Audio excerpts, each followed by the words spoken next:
ঘুমোবো আমি, ঘুমোবে তুমি, গল্প শোনাবে ঘুম পড়ি, হালকা আলো চোখ বন্ধ। চলো একটা গল্প শুনি, রাতের গল্প বাংলায়। আজকের গল্প চুল পড়া বউ।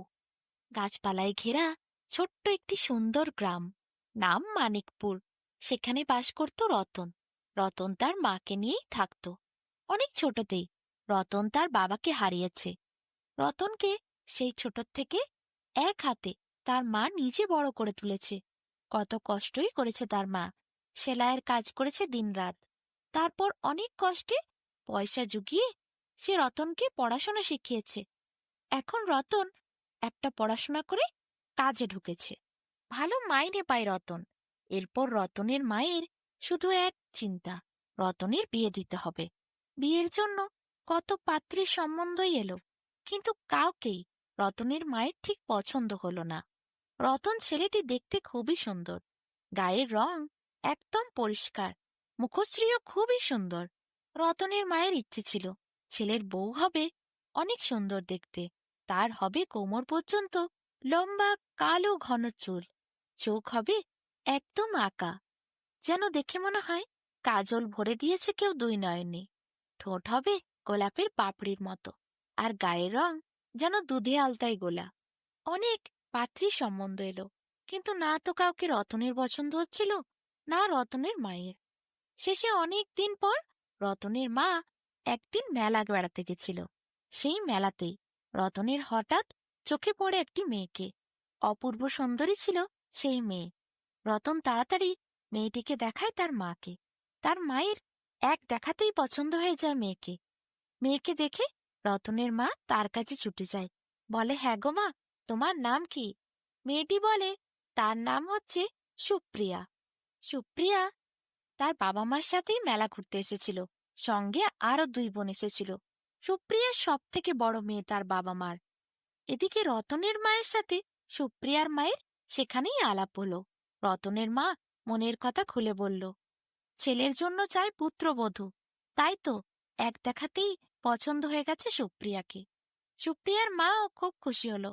রতনকে দেখে তারও খুব ভালো লাগলো, কারণ রতন তো দেখতে শুনতে খুবই ভালো ছিল, মাইনে পায়, ভালো কাজ করে, কোনো কিছুরই তো অভাব নাই। তাহলে এরপর দুই হাত এক করে দেওয়া যাক, ভাবল দুই মা। আলাপ পরিচয় হওয়ার পরে খুব মজা করল রতনের পরিবার আর সুপ্রিয়ার পরিবার। একসাথে গোটা মেলা ঘুরল তারা।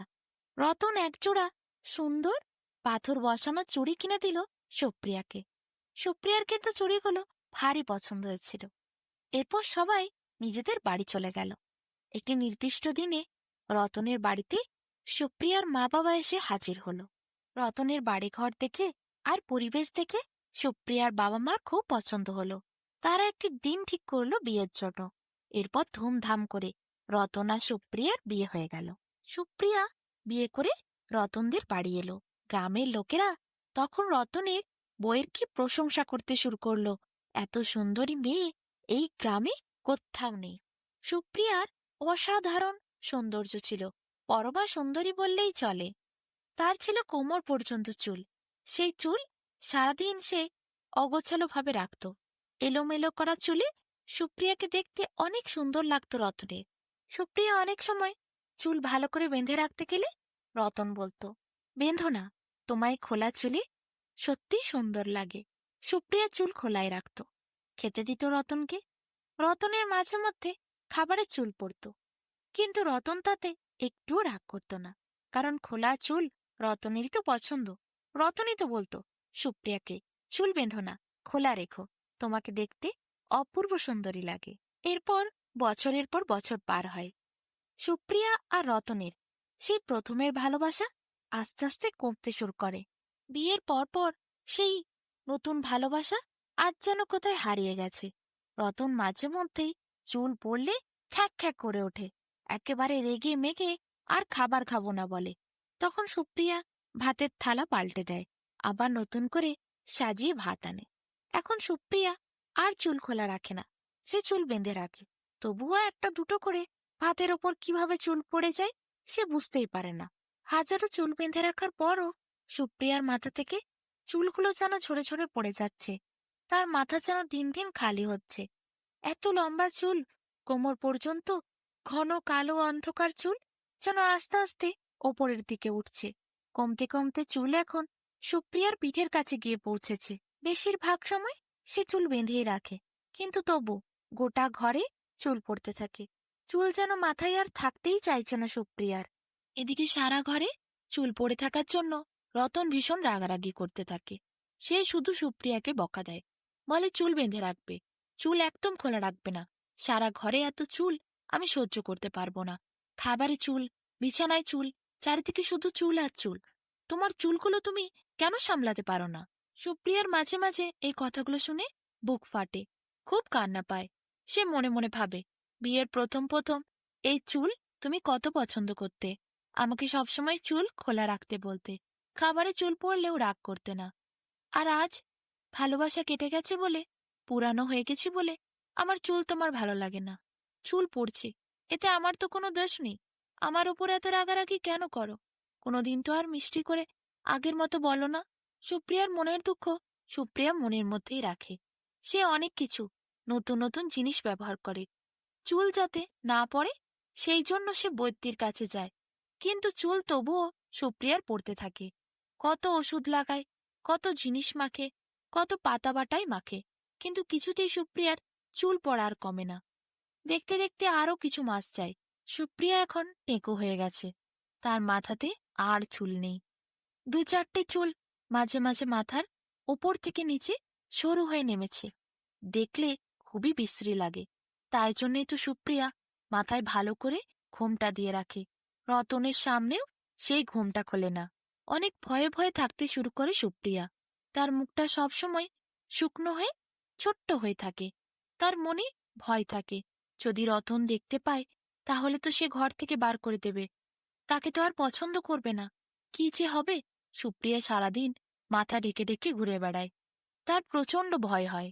এমনই একদিন সুপ্রিয়া, সেদিন রবিবার ছিল বলে, ছাদে গিয়ে ভালো করে রতনের জামা কাপড়গুলো কেচে তারে মেলছিল। রতন আর তার মা ছাদের ওপরে ফুল গাছগুলো সেদিন জল দিচ্ছিল।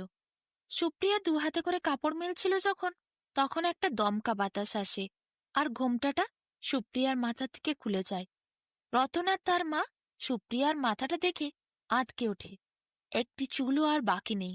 রতন বলে, এ কি করেছ সুপ্রিয়া? এ কি করে হলো? তুমি তো টেকো হয়ে গেছ, তোমার মাথায় তো আর একটুও চুল নাই।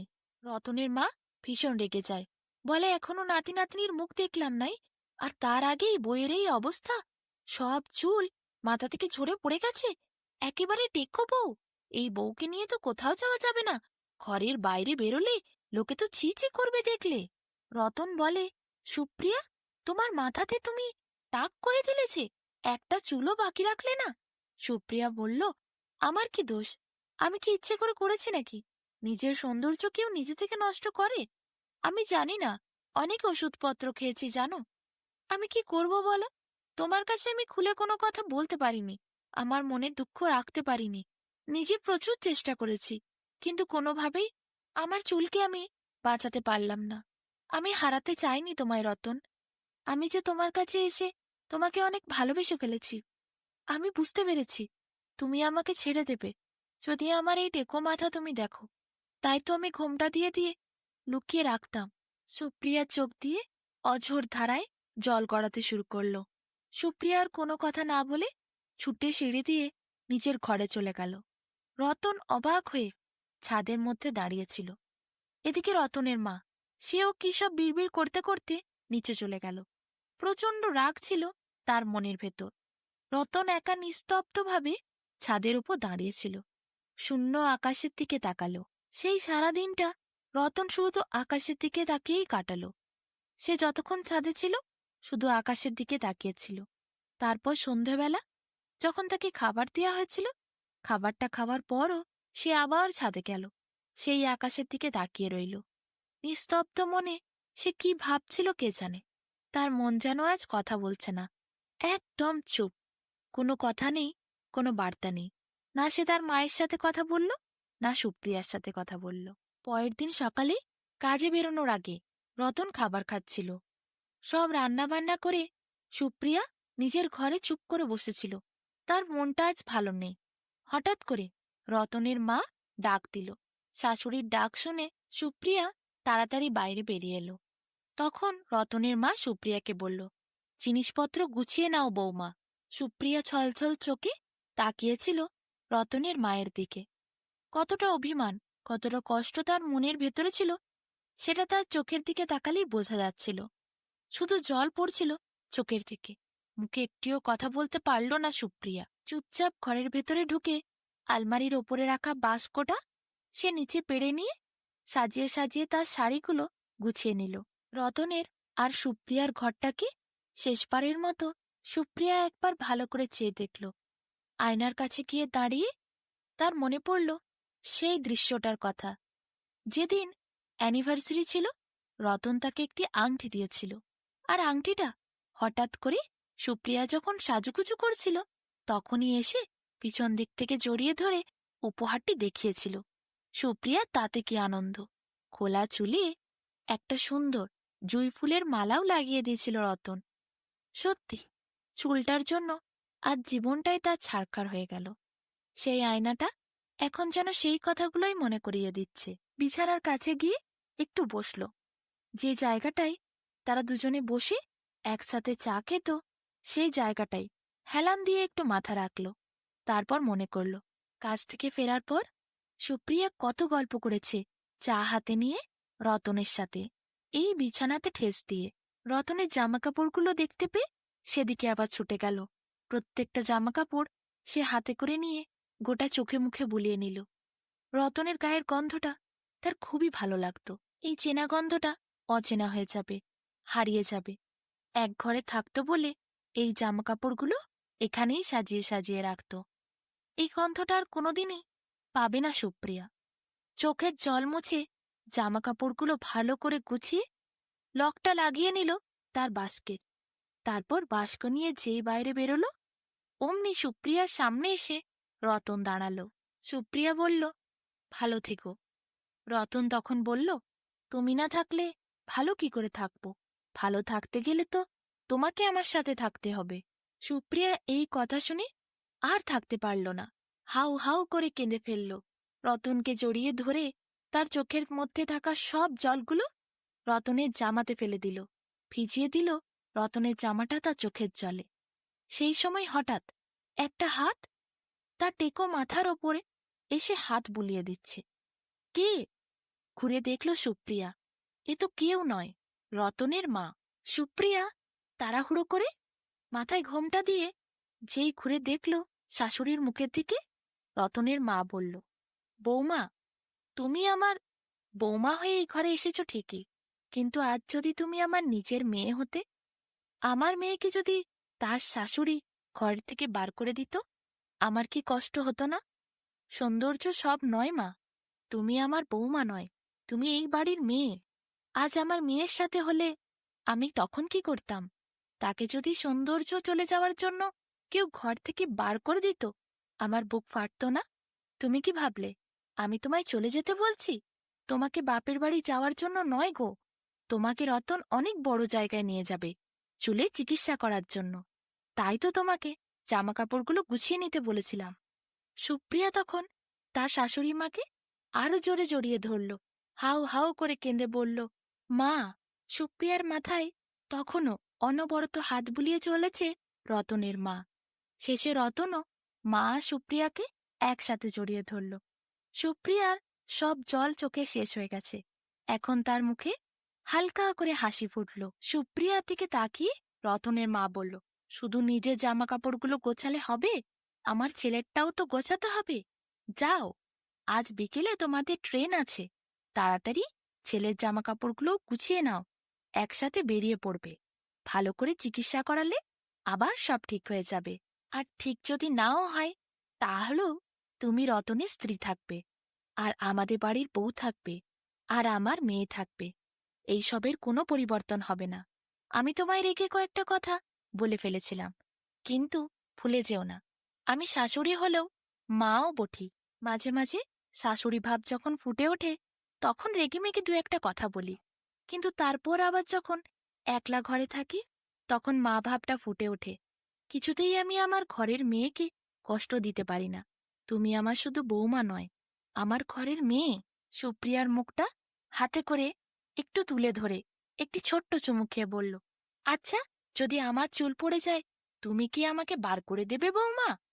সুপ্রিয়া হেসে বলল, না মা, এমন কথা বলবেন না। সুপ্রিয়ার এই হাসি দেখে হো হো করে তার শাশুড়ি এসে বলল, তাহলে আমি কেন করব? আমাকে তুমি বার করবে না, আমি তোমায় বার করে দেব? তা কখনো হয়? আর দেরি করো না, ট্রেন না হলে চলে যাবে। তাড়াতাড়ি গিয়ে খোকার জামা কাপড় তোমার সাথে একসাথে গুছিয়ে নাও, তোমাদের যে আজ বেরোতে হবে। সুপ্রিয়া এরপর তার শাশুড়িকে একটি প্রণাম করল। তারপর তার শাশুড়ি তার দু হাত দিয়ে সুপ্রিয়ার মাথায় আশীর্বাদ করল। সুপ্রিয়া ভালো করে ঘোমটা টেনে নিয়ে ঘরের মধ্যে ঢুকল। রতনও তার পিছু পিছু গেল। রতন গিয়ে আলমারি খুলে জামা কাপড় বার করল। সুপ্রিয়াকে বলল, বাস্কের মধ্যে তোমার সাথে আমার জামা কাপড়গুলোও রাখো। সুপ্রিয়া রতনের একটি করে সেই জামা কাপড় হাতে নিচ্ছিল, আর সেই গন্ধটা শুকছিল, আর তারপর বাস্কের মধ্যে রাখছিল। সুপ্রিয়ার তখন মনে খুব আনন্দ। এই গন্ধ সারা জীবনই তারই থাকবে। এই গন্ধ সে সারা জীবন শুঁকতে পারবে। কোনোদিন এই গন্ধ তার জীবন থেকে হারাবে না।